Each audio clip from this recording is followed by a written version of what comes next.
Okay, guys, there's certainly a quorum seem to have joined. So given it's only for 30 minutes, we're just going to get going. So welcome everybody to the May PowerBI webinar. And what we're going to cover today is just a quick introduction to ProStrategy for those of you that don't know us. Then we're going to get into a little bit about, Power BI, what is it, where it sits in the marketplace, the importance of modeling, and then we'll cut to the demo. And I'd like the demo to kind of form the basis for this. And in today's one, we're going to cover retail analytics. And look, ultimately, everybody understands retail. We all go into shops pretty much every day and buy things. So it's something I think that will sort of resonate with everyone. And hopefully you'll see, how it could be applied to your own business, whether it's retail or otherwise. But really, this is more about the tool itself and how we can.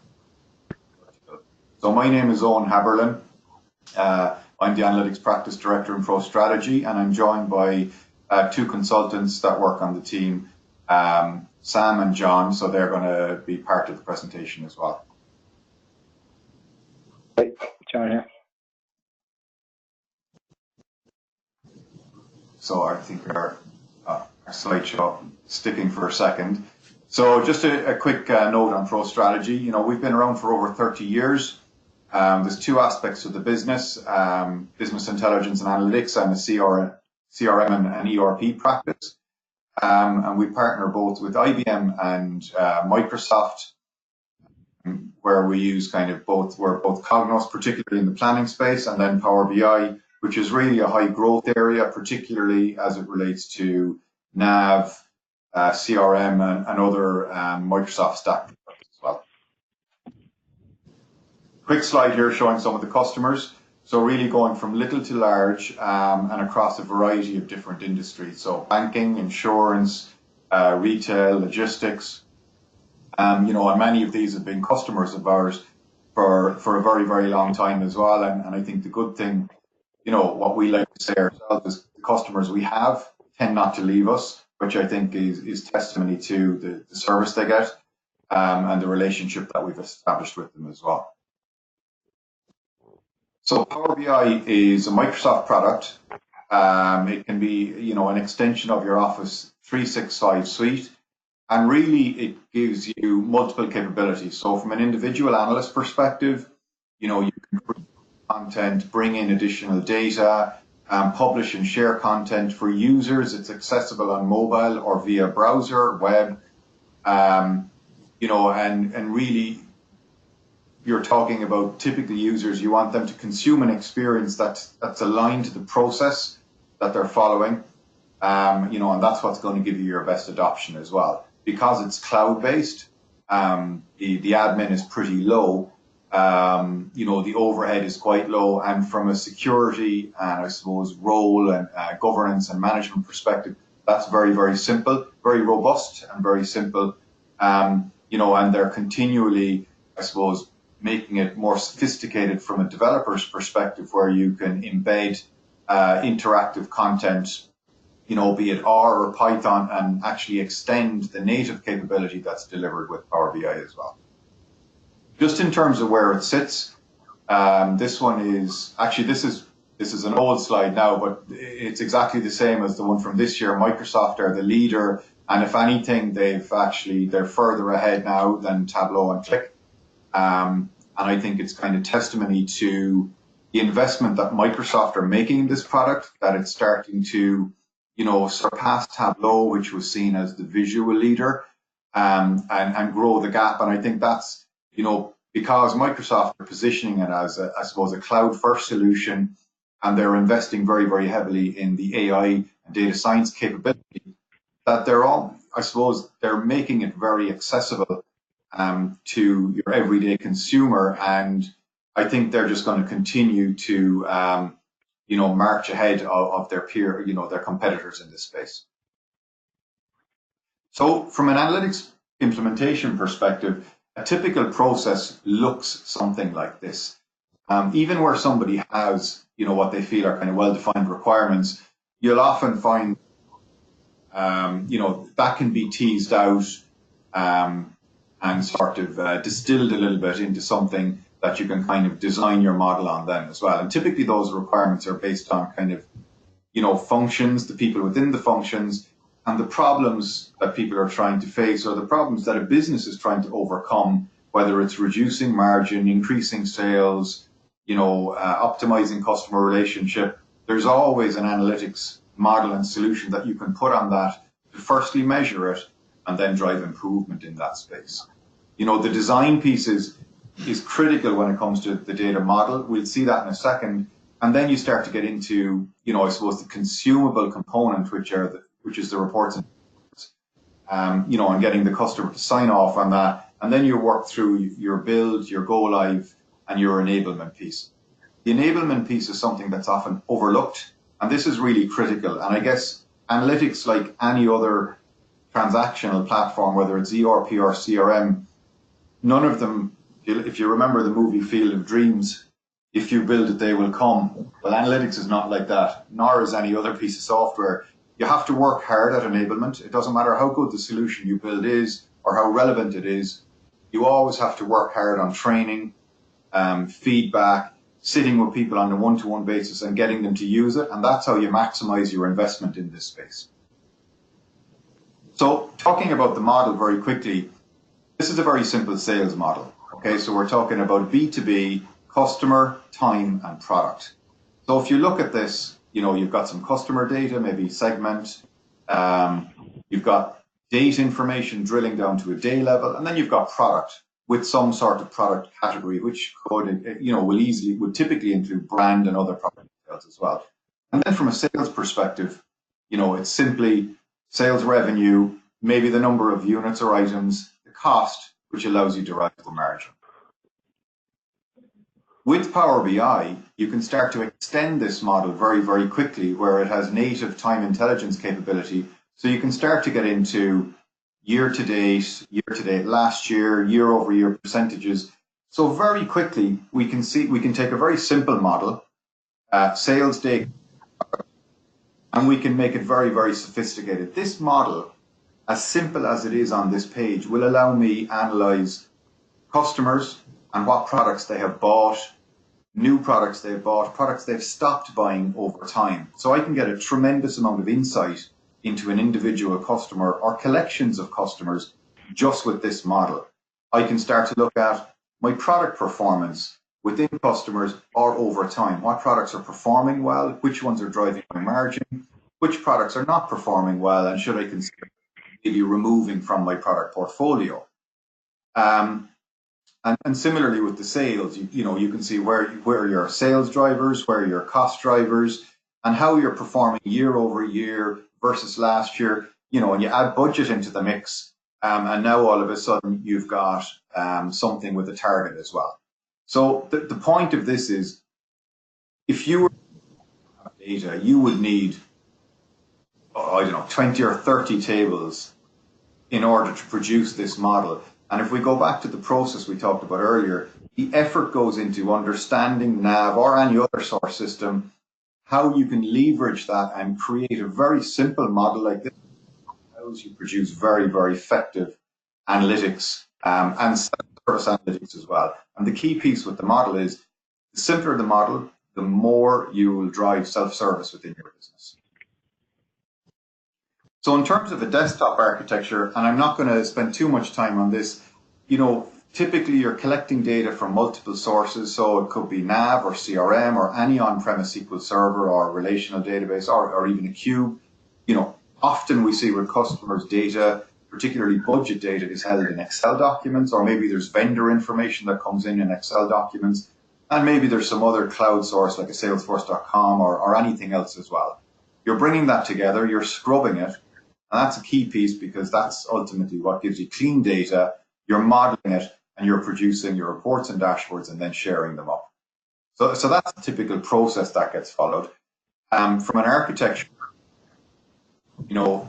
this is important because this is about the security.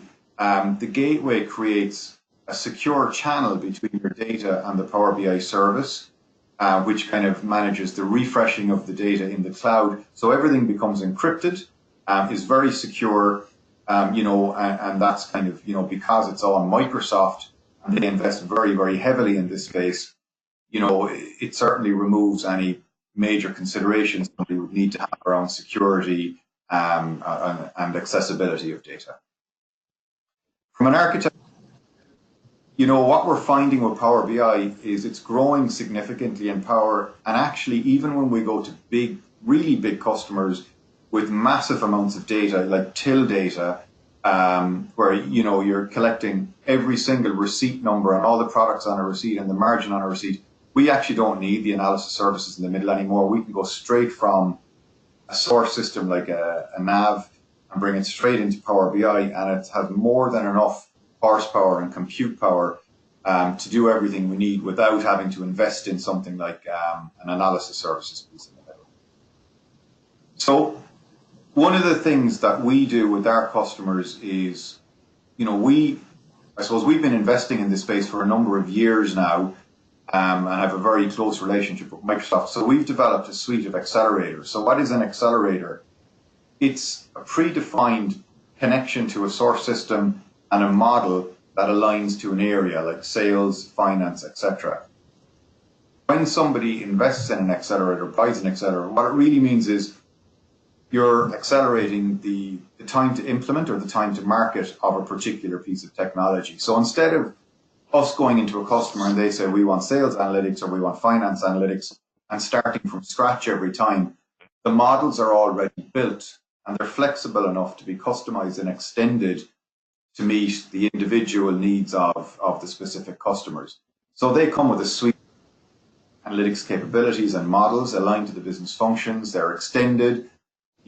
Typically a lot of our customers are NAV and CRM, so those mappings are all pre-built, but just as easily we can connect to SAP or anything else.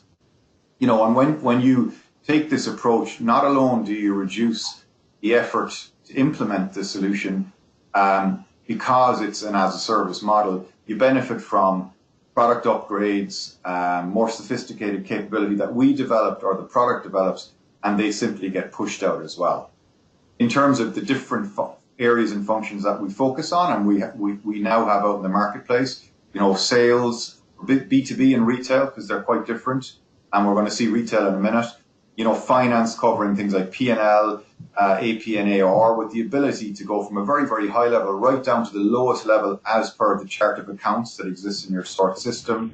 Supply chain, massive opportunities here in terms of optimizing purchasing, analyzing vendor performance, optimizing your cash flow and minimizing, cash that you have tied up in stock, and then moving into other areas like HR, or maybe you're getting into staff management, labor hours versus rostered hours as a percentage of revenue generated, all of that type of interesting data, and then, projects and manufacturing as well.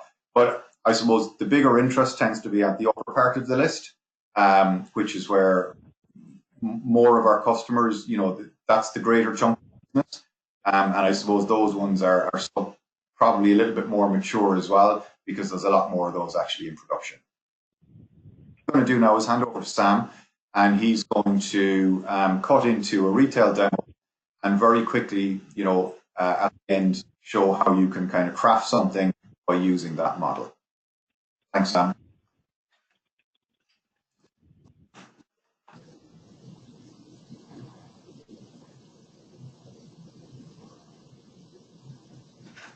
Everybody, I'm just going to go through the retail demo here now. So I'm going to start with kind of your opening page.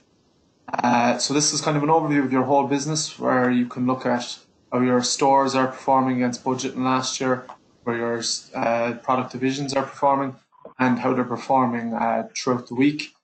Again, you have your sales versus budget, and if it's meeting the budget or not in a kind of petrol gauge. Your market average transaction value, as well as your average basket. What's cool about Power BI is that it has AI capabilities. So if you see a trend that you're not too sure about why it's been happening, is you can right click here, for example, on your sales, go to Analyze,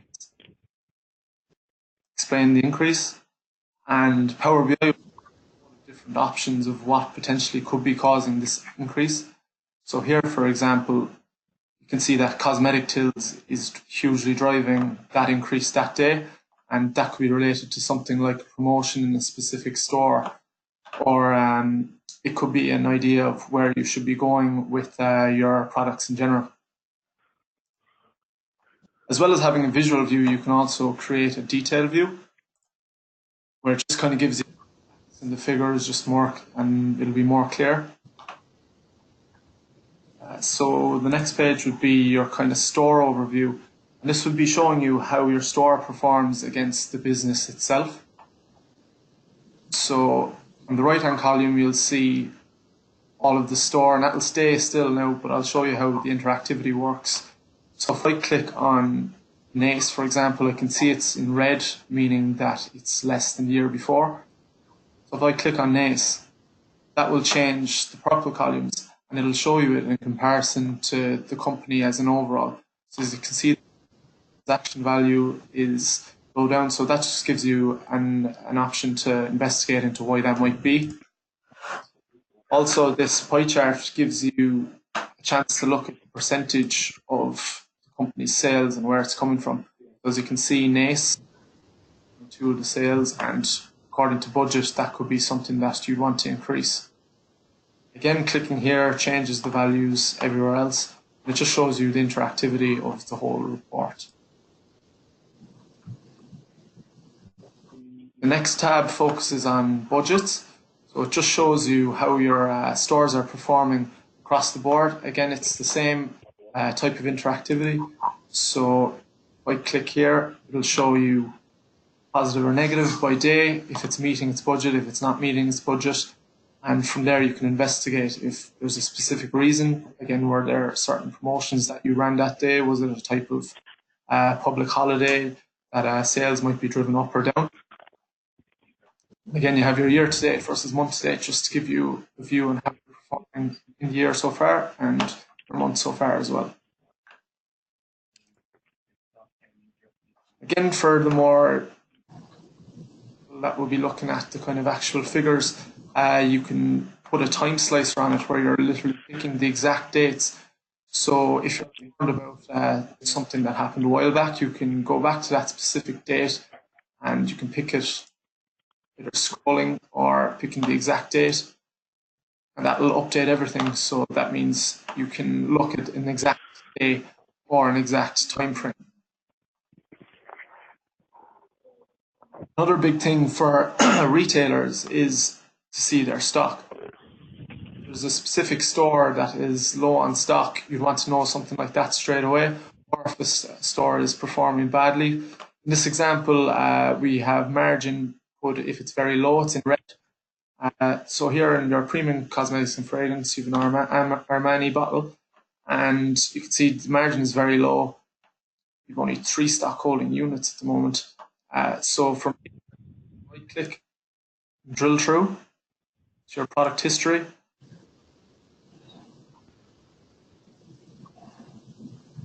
And this will give you all the details about that specific product. So from here you can see how Monday, Wednesday, or Monday, Tuesday, Wednesday, Thursday, Friday, Saturday, Sunday, or the specific week of the year. You can see how many it has in stock, if it's ranged to that store. And this is also for seeing if there's stores that are ranged but are out of stock.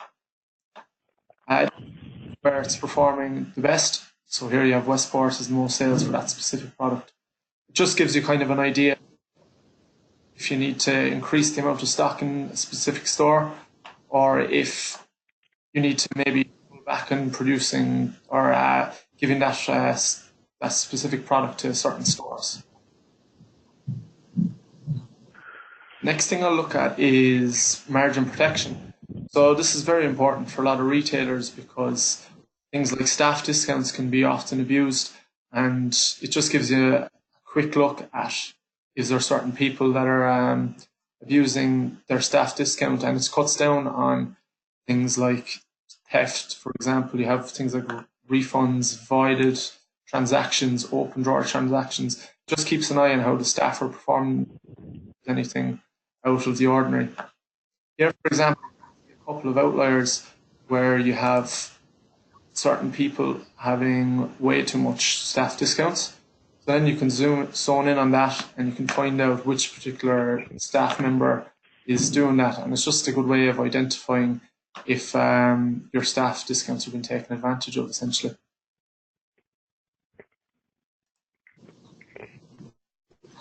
Next tab looks at your linear meters in the store. So it looks at sales per linear meter. So that could give you an idea of, do certain product categories need more shelf space, and if there's a certain product that doesn't have enough shelf space. Here you can clearly see OTC is through the roof with its sales. That's performing well. And as well as that, you can see vitamin minerals. And then if it's scoring by that much, potentially you could give it more, or if you think you could do less shelf space for other products to get more sales.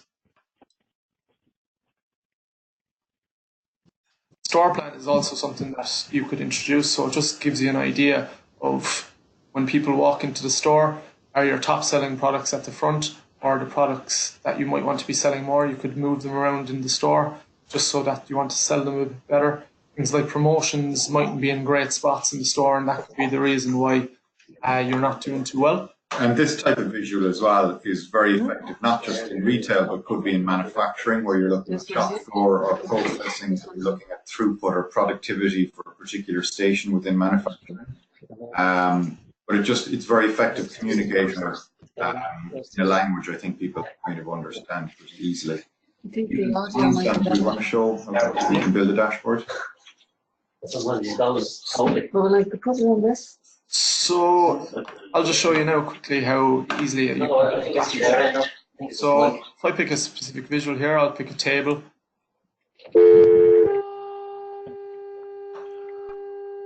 And I'll look at product. You can put in your division. The product category.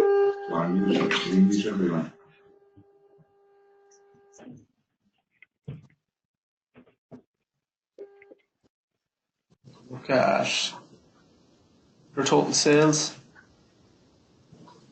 Then you can pull in a simple filter, pull it in by store.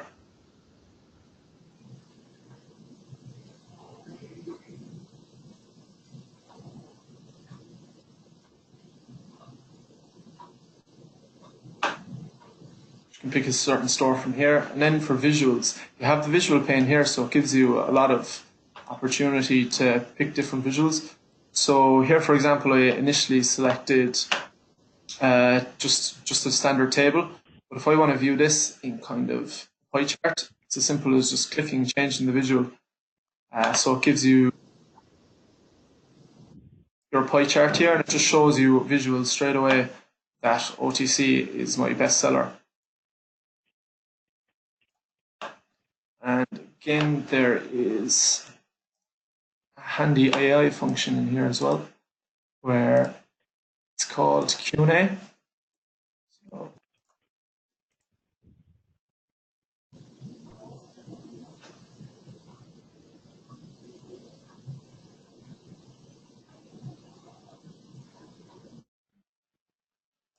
seems to be acting up for me. So, top sales by store.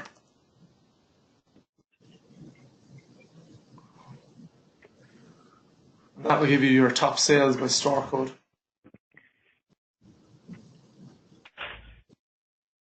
So it's just a quick way, if you have a question about your own data and you want to find out how to produce it in a visual as quickly as possible, you can just ask the question, type it in, and it'll produce that visual for you. Okay, we're pretty much kind of coming up on time. I know this was flyby where we covered, what is PowerBI, the importance of modeling, which I think you could see here, and kind of how easy it is to do kind of analysis and build new reports and dashboards, and then an overview of a retail model looking at sales, stock, and margin protection, which is an area of importance for retailers. So what we'd like to do is maybe open the floor and ask if anybody has any questions that they'd like us to answer at this point.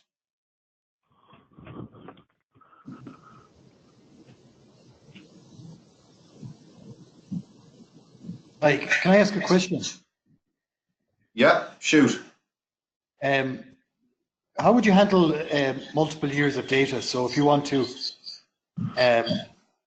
you're taking in, let's say 2019, 18, 17, can you kind of process the older years and kind of leave them aside rather than having to process them each time in the modeling part of it? Yeah, I suppose it depends. Like what we have found is with pretty much all of the customers we're working with, we take in all the history at the same time. We don't necessarily have to warehouse it and concatenate it. You know, we'll just take it in if it's available. Look, the point is, I suppose, it's easily dealt with. There are very few scenarios where history presents a problem. We haven't seen that anywhere yet. I can jump in if you want on. Can everyone hear me? Sorry. Yeah. Yeah. Just on that, like, yeah, as you said, 99% of the time it'll be bespoke, or not bespoke, but your systems will be behaving as they should. But then you will get the rare case where, you know, I mean, for instance, we were with a company recently and they were doing data migration on the accountancy side for 2 or 3 years, so it's kind of complex stuff there. And again, what they thought was coming through wasn't coming through as it should. So I mean, in those cases, yeah, we'll kind of work and kind of rewrite formulas and that just to get everything displaying as possible as it should be. But you don't see it often, as Owen said. It'll be rare. If that makes sense. You've many choices. You can decide to bring it in once and just update incrementally, where you only bring in change data, or just bring it in every time. There's no hard and fast rules per se. It depends on the volumes and where the data is coming from, and is it a single system or multiple systems. Yeah, I just was conscious of performance. So to put it in perspective, right? We're working with. We actually work with one of the pharmacy groups. So we've been, you know, there's 60 odd, 70 stores, wherever it is. There's a lot of data anyway, and we have 4 or 5 years of data to a receipt level. Okay. Every time. Okay, well that's perfect. But also there's very new capability in Power BI, and this is a little bit more sophisticated, where what you can do is you can create higher level or aggregates where you don't go to the lowest level of detail. So maybe you just go to something like a day, a product, and a store, just for argument's sake, and it's all summarized at that level. So you might have the lowest level of detail and the summary level. So effectively your sales is in your model twice, and Power BI knows when to use which one. And one, you might decide, well, I'm just going to leave that in the database and not actually bring the data into Power BI. And then the aggregate data set will drive your performance, so it's much, much smaller. And then when it needs to go to a transaction level of detail, it will write a query, which is probably going to be much more focused and time-bound and maybe product-bound to the database. So there's lots of different ways of doing it. And to put it in perspective, by taking that aggregate approach, you could have a database with trillions of records in it and have millions of records up in Power BI. The performance will be blistering. Even, you know, 20 million records in memory is kind of not a lot. But then if you get to the billions and the trillions, you kind of leave that down in the database and you get to what you need as you need it. Okay, that's perfect. Yeah, I wouldn't have that volume, so that's fine. Yeah. Thank you. Do we have any more questions?